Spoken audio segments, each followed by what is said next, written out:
Hello guys, now that we have looked at how you can configure the chat poll and Q&A, we're going to go ahead and look at the meeting room configurations now. For this also you would have to go to the main admin, but to the V2 admin. But before we do that, there is one hotspot that you need to add in the meeting room configurations on the main admin, the V1 admin.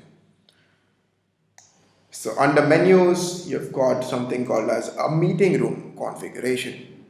The moment you're on to this particular option, you simply have to add, a hotspot here, which will take you to the meeting room. That's all you need to do. You can set the color for the hotspot through here, and I'm sure by now, in this module, you know how you can source these positioning coordinates, which are our x and y coordinates, and the width and height ratios, which we source from Paint, and of course the title of the page. So this is the hotspot that we created and that I clicked on to enter this particular meeting room. This blinking dot can be created from there, and I'm sure if you have reached to this point in the training module, you all are aware of how to position a hotspot on the platform. So we're going to go ahead and see how to set this meeting room up. So on the experience platform, you can see that there are different meeting rooms that we have already created. How to do that? You'll have to go to your V2 admin. You would have to go to meeting rooms, click on list rooms. What this is going to do is this is going to show you all the rooms that have been created by the admin.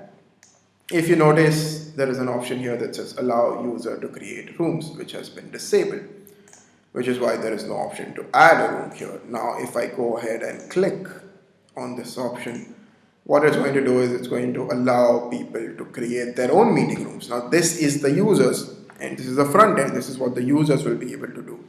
They would be able to create their own meeting rooms with their own set of configurations. In that case, they would just add a room, they'll put in the name, they'll put in the number of seats, and they'll put in a caption, they can put in a logo if they want, and they can create their own meeting rooms on your platform. In case if you have a networking driven event, it is always wise to have this option enabled. But since this is on the Experience Center, I'm going to go ahead and disable this. Now, how do you add meeting rooms from the meeting room configuration on the V2 admin? So you can put in your room here, room name here. You can select the number of seats that you want. So let's say I have selected 8 seats right now. You can put in any room caption that you want. You can choose a branding logo if you wish. Now, where does this branding logo appear? This branding logo appears right here in the center. If you do not choose the branding logo, our default meeting room icon is positioned in your meeting room. So we're not going to select that option, and I am not going to enable meeting is closed. We will just come to that. That's it. I simply clicked on add meeting room, and that has created this room that we just configured onto the platform. So this is the room that we just created. If I move on to the front end, you'll see that a new meeting room has been added. This is the meeting room that we just created, and it's open right now. So I can simply click on join, and it will immediately connect me to the meeting room. And I'll take one of the seats, and other attendees can also join in this meeting room, and we can have a conversation. If you want to restrict this, what you can do is, I'm just going to go ahead and delete this now. And what we're going to do is, we're going to create another meeting room, which is going to be a closed meeting room. So I'm going to click on add room again. I'm going to put in the name. So let's say we're creating a closed meeting room, let's say with 4 seats this time. You can put in any caption that you want. In case of a closed meeting room, what happens is that you have an option to designate a host ID. Now let's say I give this access to my own ID, and I have created this room. Now, when I go to the front end, I'll notice that a fresh set of, meeting room has been added onto the platform. Let's just check where did it position us. I think I'll have to click on refresh once for this to reflect here.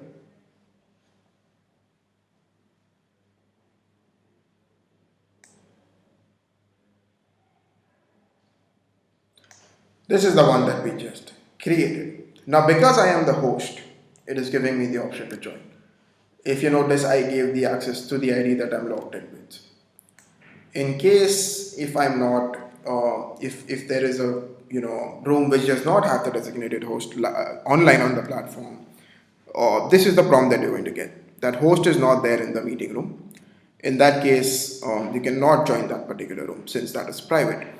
But if I join this, since I'm the designated host for this particular room, which is a closed meeting room, it's going to connect me onto that meeting room. It's going to start a call with other people. And it's also going to give me an option to select the people who are entering that particular meeting room. So this is how it works. It's very simple. You get a prompt somewhere here in the bottom right corner of the screen when another person tries to join. So since I am the host of this particular meeting room, I can allow people to join the meeting room. And if I do not want somebody to enter this room, I can restrict their entry. And that option will only be available with the host, who would be me in that case. So that's how you create a closed meeting room. And then we've got analytics, wherein you get the entire information of all the kind of activity that has happened on all the meeting rooms that you have created.